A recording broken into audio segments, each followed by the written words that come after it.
Bismillahirrahmanirrahim. Assalamualaikum warahmatullahi wabarakatuh.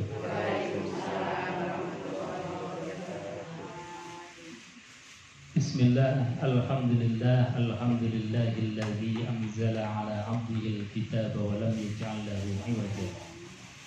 Qayyima liyunzira ba'san shadidan min ladunhu wa yubashshiral mu'minin ويبشر المؤمنين الذين يعملون الصالحات أن لهم أجرا حسنا ماكثين فيه أبدا صدق الله العظيم وصدق رسوله الكريم ونحن على ذلك من الشاهدين والحمد لله رب العالمين. Hadratul Mukarram, para alim, wabil khusus Sohibul Bait, Bapak Ibu Ali, Pak Ali itu loh. Pak Ali Mustafa. Bapak Ali Mustafa, alhamdulillah. Mudah-mudahan beliau sekeluarga diberikan sehat walafiat, rezekinya berkah dan melimpah juga untuk kita sekalian. Amin ya rabbal alamin. Mengurus pengajian apa nih Bu? Rumah Hafiz Al-Fatihah. Fatihah, alhamdulillah. Memiliki rumah kafir sih. Betul. Atau mereka. Oh, nanti ya, alhamdulillah. Jadi Bapak Ibu pengurus rumah kafir Fatihah yang saya hormati, yang dimuliakan Allah, Ustazah dan juga jemaah pengajian yang sore hari ini bisa hadir. Pertama dan yang paling utama tentu kita bersyukur kepada Allah biqauli alhamdulillahirobbilalamin.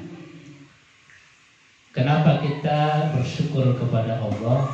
Karena sore-sore hujan-hujan rintik-rintik kita sudah diberikan hidangan gizi rohani yang luar biasa. Gizi terbaik ruhaniyah kita adalah Al-Quranul Karim.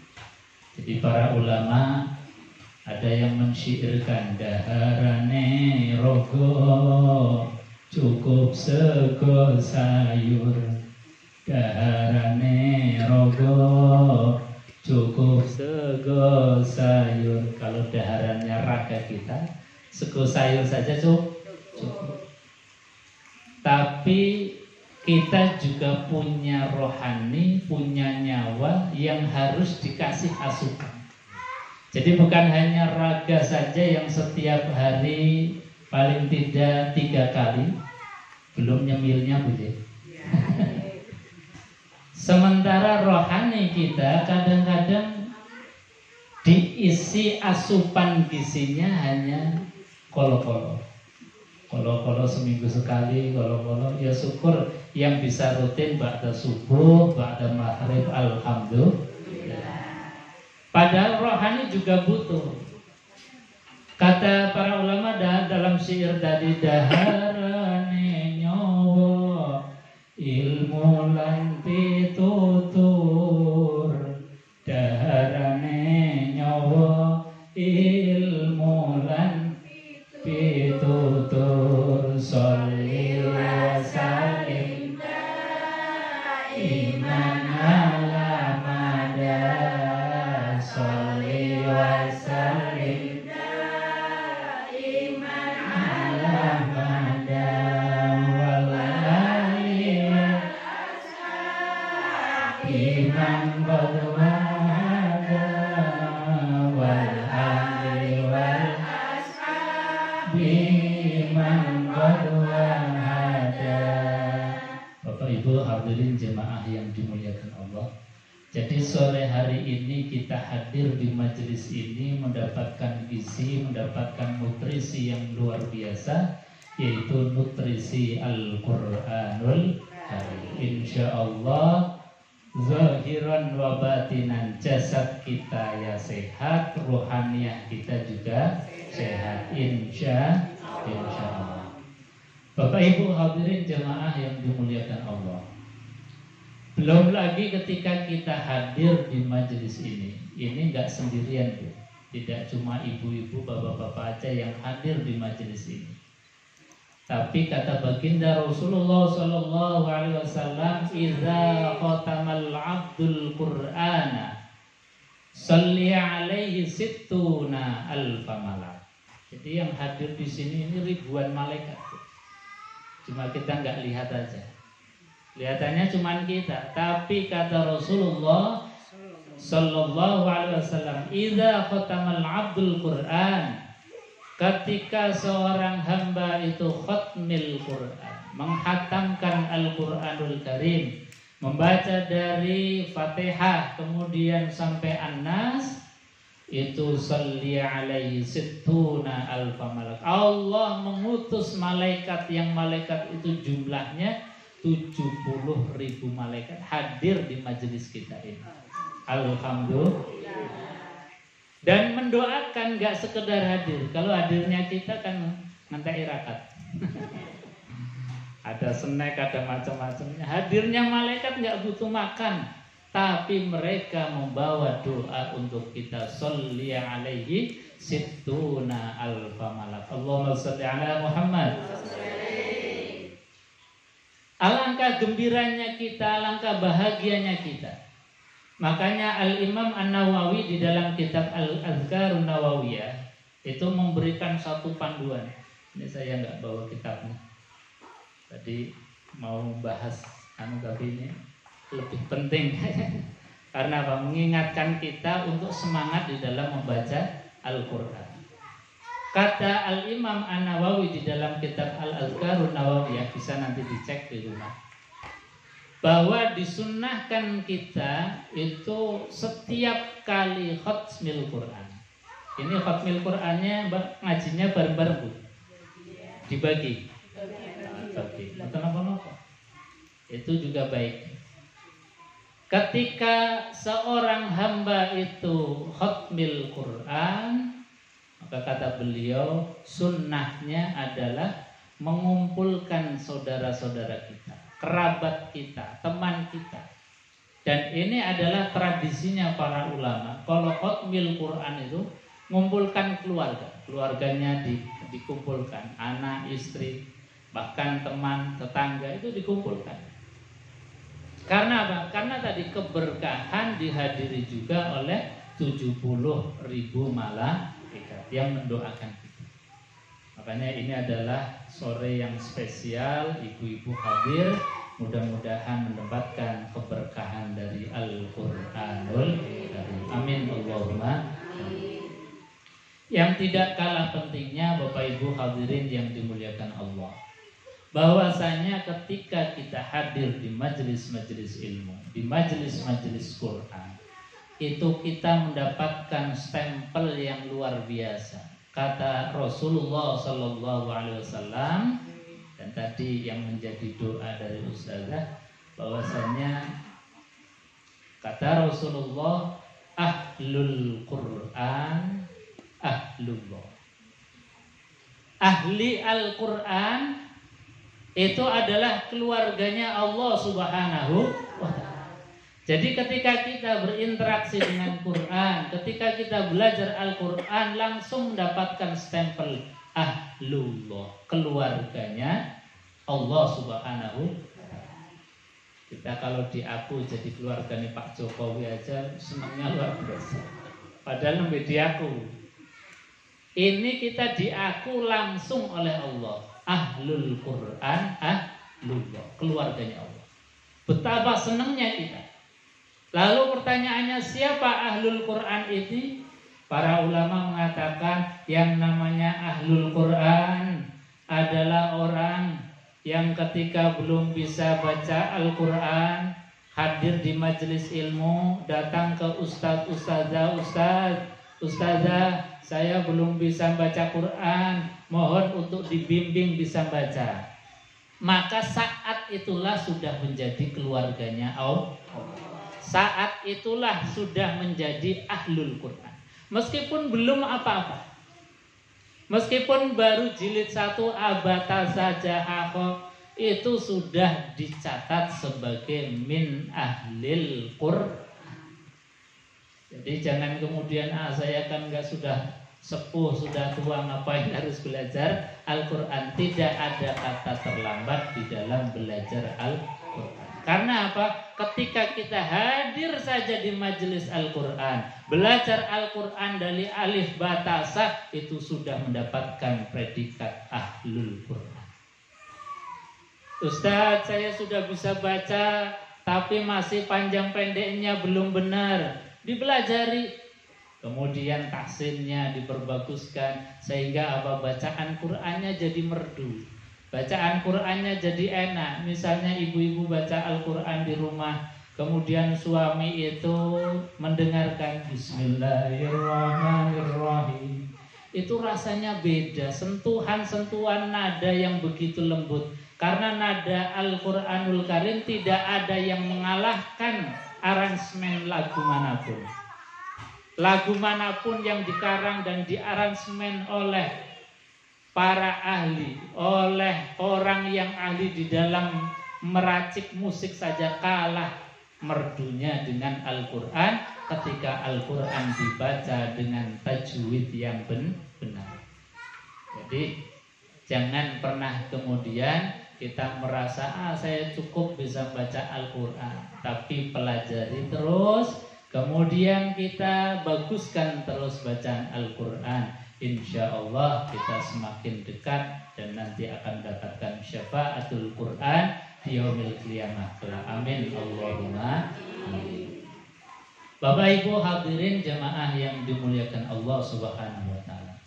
Karena Quran itu disifati sebagai asy-syifa, sebagai obat bagi kita. Bahkan kemarin saya membaca literatur, ada tulisan yang luar biasa. Yang diobati dari Quran bukan hanya penyakit-penyakit rohani saja, tapi juga penyakit-penyakit yang sifatnya zahir itu sebetulnya bisa diobati dengan Al-Quran.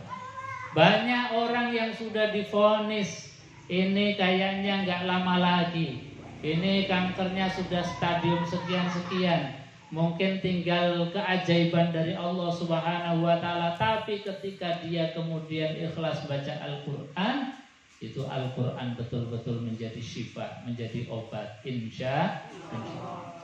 Jadi obatnya Al-Quranul Karim, Quran itu datang untuk kita menjadi obat. Tadi orang yang membaca Al-Quran kemudian diberikan ketenangan zahiran wa batin. Orang yang tenang itu apapun penyakitnya, tenang merupakan obat yang pertama. Jadi kalau kita itu punya penyakit tapi kita tenang, ikhlas, ridho bahwa penyakit itu adalah minallah, penyakit itu dari Allah, dan obatnya pun pasti Allah akan datang. Kita rela, kita ridho.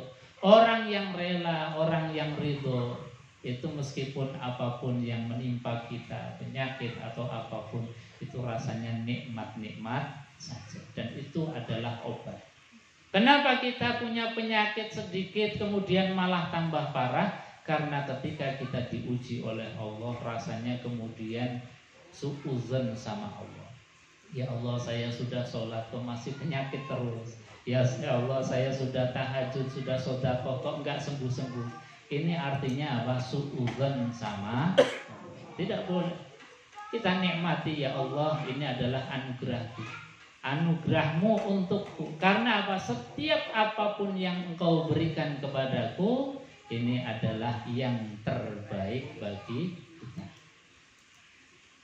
Kenapa yang terbaik? Karena bagi seorang muslim, itu ada di dalam hadis Riyadhus Shalihin, setiap muslim itu apapun yang menimpa itu terbaik. Sehat ya alhamdulillah, sakit ya alhamdulillah, karena itu bagian dari kafarat, dari bagian dari penggugur dosa-dosa. Hadirin jemaah yang dimuliakan Allah Subhanahu wa taala. Termasuk Al-Quranul Karim itu adalah Al-Mu'jizul Munazzalu 'ala Nabi sallallahu alaihi wasallam. Ini yang harus kita rasakan bersama.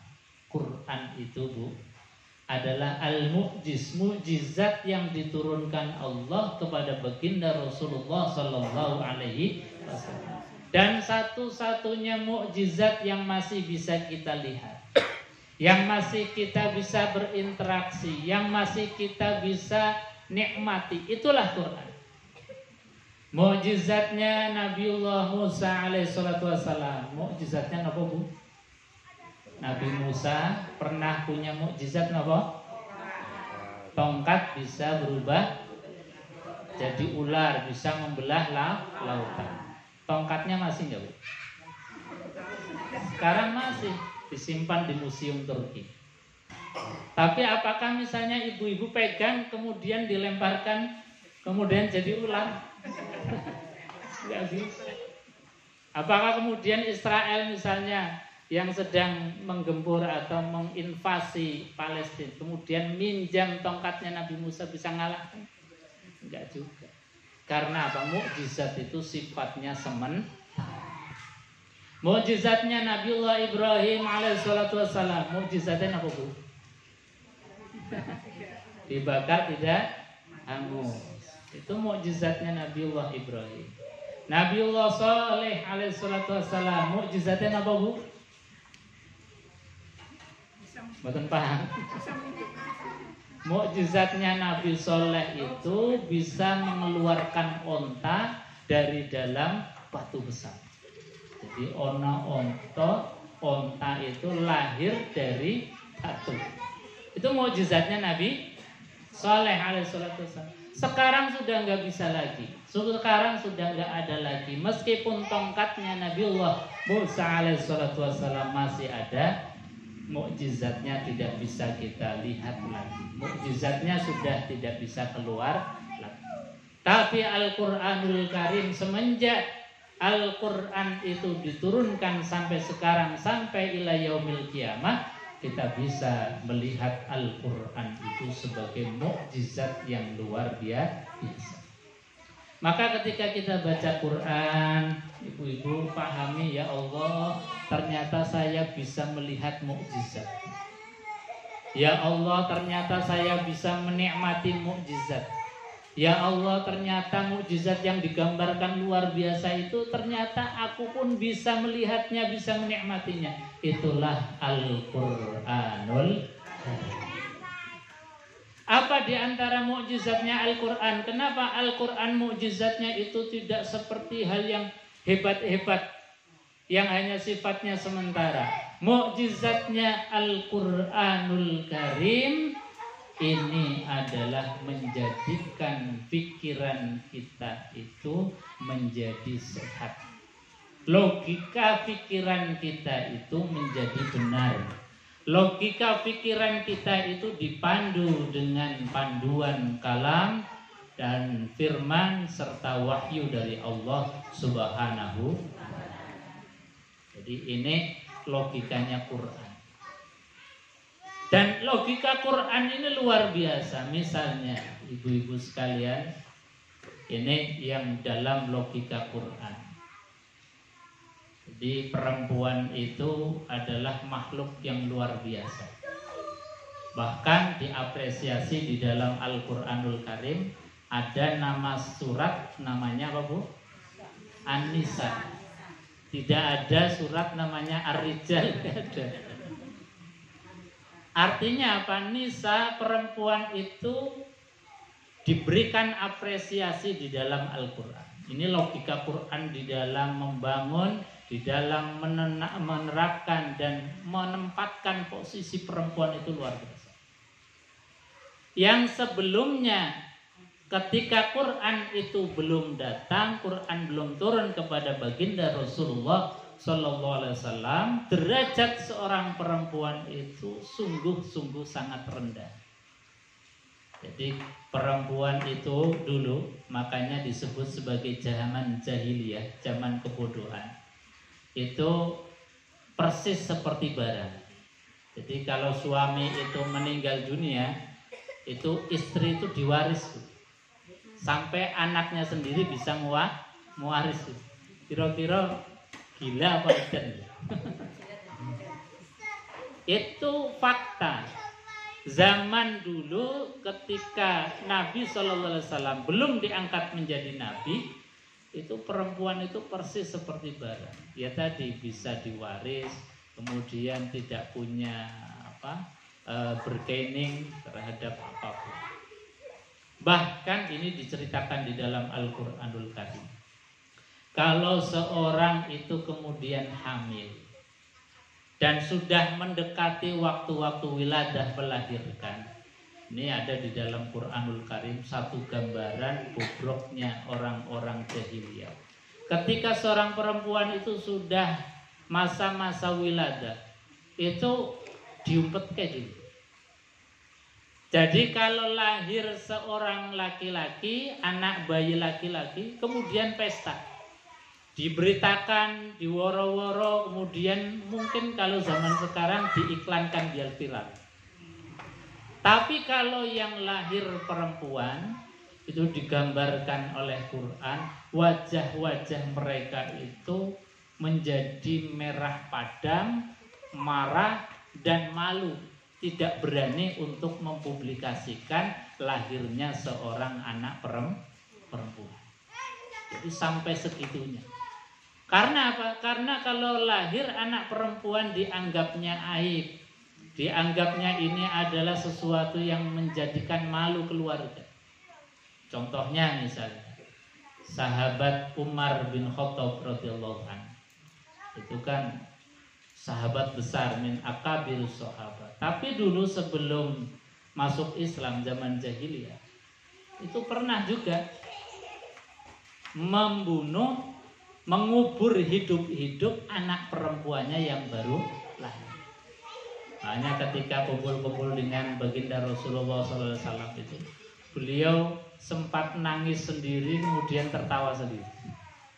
Ada sahabat yang gumun, "Wahai sahabat Amirul Mukminin, kamu tadi kok nangis kemudian ini ketawa-ketawa sendiri, ini gimana?"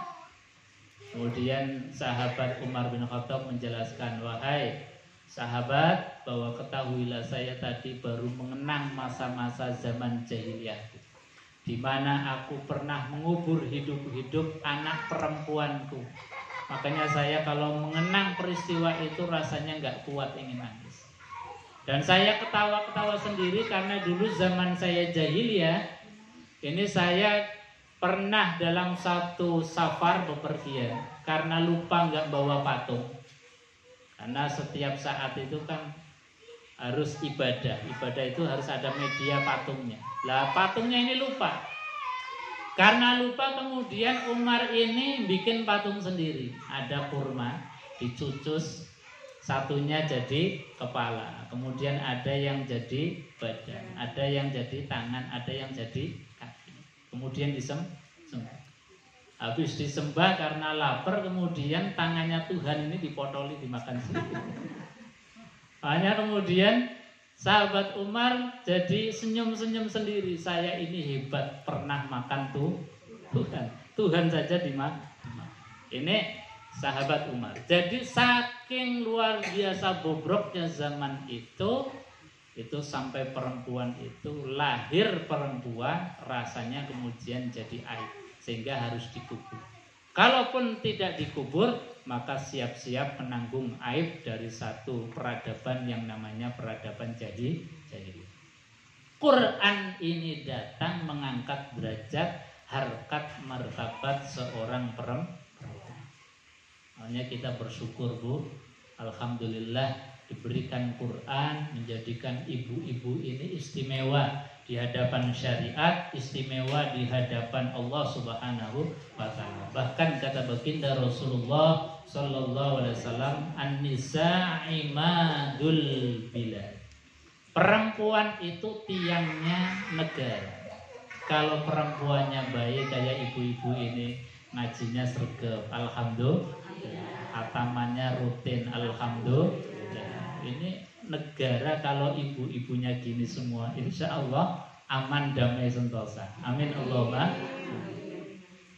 Jadi perempuan ini tiangnya negara. Makanya kemudian apresiasi terhadap perempuan itu luar biasa dari baginda Rasulullah Sallallahu Alaihi Wasallam. Nah, kita tinggal pilih di dalam Quran itu ada beberapa contoh-contoh perempuan. Ada contoh yang ideal, ada contoh yang biasa, ada contoh yang harus kita jauhi. Contoh yang ideal adalah seperti Ummul Mukminin Khadijatul Kubra radhiyallahu dan istri-istrinya Rasulullah sallallahu alaihi wasallam. Jadi seorang istri yang berada di dalam keluarga yang soleh, suaminya soleh, anak-anaknya soleh. Ini harapannya kita. Soleh itu ya artinya apa? Ibu-ibu sregep ngaji, suaminya ya kudune sregep ngaji. Ibu-ibu sregep jamaah, suaminya ya didorong untuk sregep jamaah. Ibu-ibu bisa membaca Quran, imbangannya suaminya juga harus bisa baca Al-Quran. Itu ideal. Kalau belum bisa ya tadi, kita hadir di majelis ilmu, kita hadir di majelis Quran. Bapak, mungkin Bapak belum bisa baca Al-Quran, itu di majelis Yayasan Al-Fatihah itu ada latihan ngaji baca Al-Quran. Didorong bapak-bapaknya, jangan nyari uang terus. Jadi yang belum bisa baca Quran, ibu-ibunya juga harus berperan. Supaya apa? Supaya menjadikan kita keluarga ideal seperti idealnya keluarganya baginda Rasulullah Sallallahu Alaihi Wasallam. Sampai baginda Rasulullah meskipun secara ekonomi di akhir-akhir hayatnya itu beliau itu serba pas-pasan. Meskipun beliau itu orang kaya raya, tapi di akhir-akhir hayatnya itu mau makan saja luar biasa susah. Sampai apa? Baginda Rasulullah SAW pernah ganjel perutnya gara-gara belum bisa ada sesuatu yang bisa dimakan.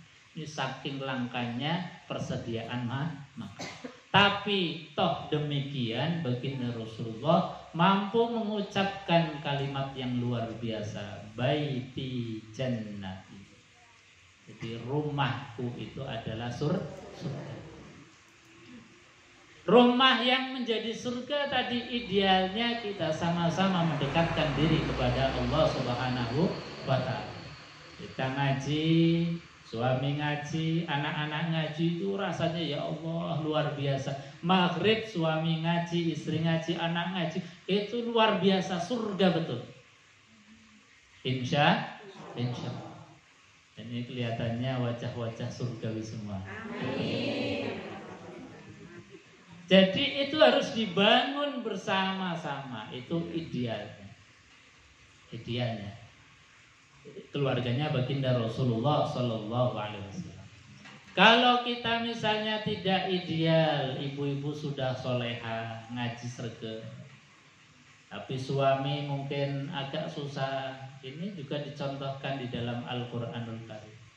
Ada istri yang berada di tengah-tengah keluarga, yang keluarga itu membangkang kepada Allah Subhanahu wa Ta'ala, memusuhi Allah Subhanahu wa Ta'ala. Ini seperti keluarganya Asiyah. Asiyah itu seorang solehah muslimah. Ini istrinya siapa, Bu? Fir'aun.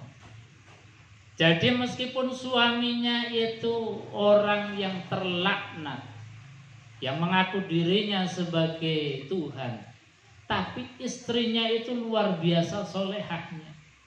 Tapi kesolehannya tidak terpengaruh oleh kekafiran suaminya. Ya, mudah-mudahan kita tidak termasuk itu, Budi. Kita cari yang ideal. Apalagi sampai kemudian suami kita sudah soleh, rajin ke masjid, rajin baca Quran, istrinya malah durhaka kepada Allah. Ini seperti istrinya Nabiullah Nuh alaihissalam. Itu Nuh kurang apa coba? Seorang nabi, seorang rasul, tapi istrinya diajak untuk bertauhid, untuk menyembah Allah Subhanahu wa Ta'ala saja tidak berhasil. Jadi kalau ibu-ibu suaminya sudah soleh, anak-anaknya rajin ngaji, rajin jamaah, maka bersyukur. Kita pertahankan, insya Allah rumah tangga kita menjadi rumah tangga yang sakinah, mawaddah warahmah, rumah tangga yang senantiasa diidamkan oleh baginda Rasulullah SAW, baiti jannati, rumahku adalah surga. Bapak Ibu hadirin jemaah yang dimuliakan Allah Subhanahu wa taala. Saya kira itu untuk kajian pada sore hari ini, mudah-mudahan ada manfaatnya. Insya Allah lain kali bila ada kesempatan kita sambung kembali. Kurang dan lebihnya mohon maaf. Billahi taufik wal hidayah wal ridwal inayah. Assalamualaikum warahmatullahi wabarakatuh. Aduh. Bapak Ibu hadirin jemaah yang dimuliakan Allah, mari kita tutup dengan bermunajat kepada Allah, berdoa kepada Allah Subhanahu wa taala. Mudah-mudahan diberikan oleh Allah ilmu yang bermanfaat, keluarga yang sakinah, mawaddah warahmah, anak-anak yang saleh dan salehah, dan rezeki yang barakah. Amin. Allahumma shalli wa sallim ala sayyidina wa habibina syafi'ina wa dhikrina Muhammad fil awwalin wal akhirin. Sallim radhiyallahu ta'ala an kulli sahabati Rasulillah ajma'in.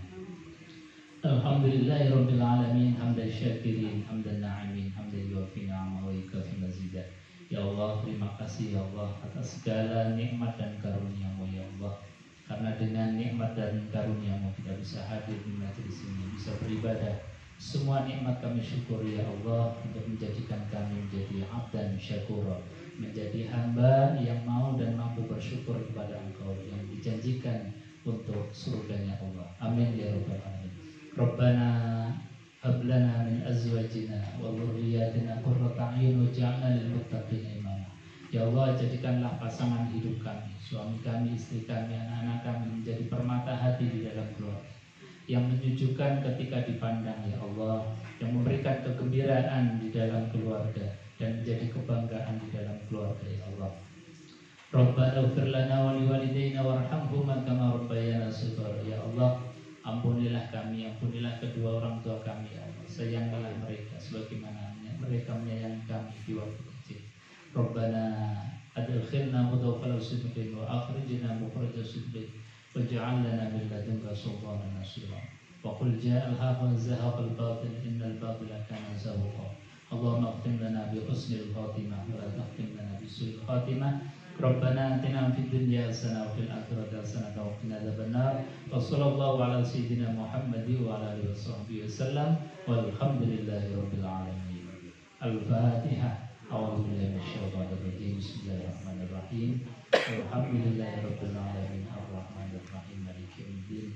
Iyyaka na'budu wa iyyaka nasta'in. Ihdinas siratal mustaqim. Shiratal ladzina an'amta 'alaihim ghairil maghdubi 'alaihim waladdallin. Wal 'afwu minkum. Assalamualaikum warahmatullahi wabarakatuh. Waalaikumsalam. Ibu mau hidup hasanah.